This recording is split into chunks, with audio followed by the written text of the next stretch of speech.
SSC ও সমমান পরীক্ষায় এবার পাশের হারে সবার উপরে রাজশাহী বোর্ড, দ্বিতীয় স্থানে যশোর বোর্ড। পাশের হারে সবার নিচে বরিশাল। এছাড়া অন্য সব বোর্ডে মেয়েরা এগিয়ে থাকলেও সিলেট বোর্ডে ছেলেরা এগিয়ে। এদিকে চট্টগ্রাম বোর্ডে পাশের হার কমলেও বেড়েছে জিপিএ 5। এবছর সব বোর্ডেই গণিতে পাশ আশঙ্কাজনক হারে কমেছে।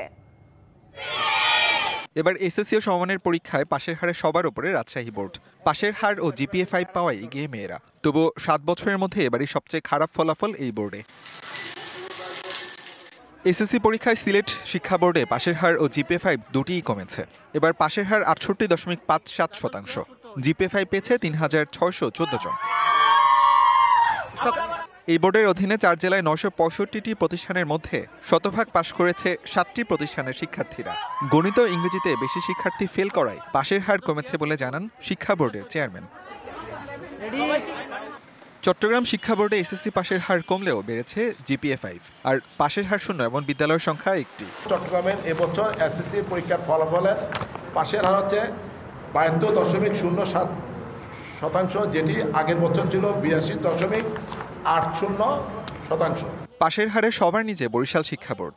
এবছর গড়ে পাশের হার ৫৬.৩৮%। ১৬টি স্কুল থেকে ১৭৩ জন পরীক্ষায় অংশ নিয়ে পাশ করেনি কেউ। তো আলহামদুলিল্লাহ জিপিএ 5 পেয়েছি।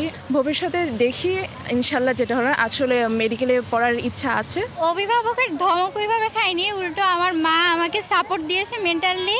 বলছে যে তুমি যতটা পারো পরিশ্রম করো, তোমার বাকিটা আল্লাহর উপর ছেড়ে দাও। কুমিল্লা বোর্ডে গড়ে পাশের হার ও জিপিএ 5 পাওয়ার শিক্ষার্থীর সংখ্যা কমেছে।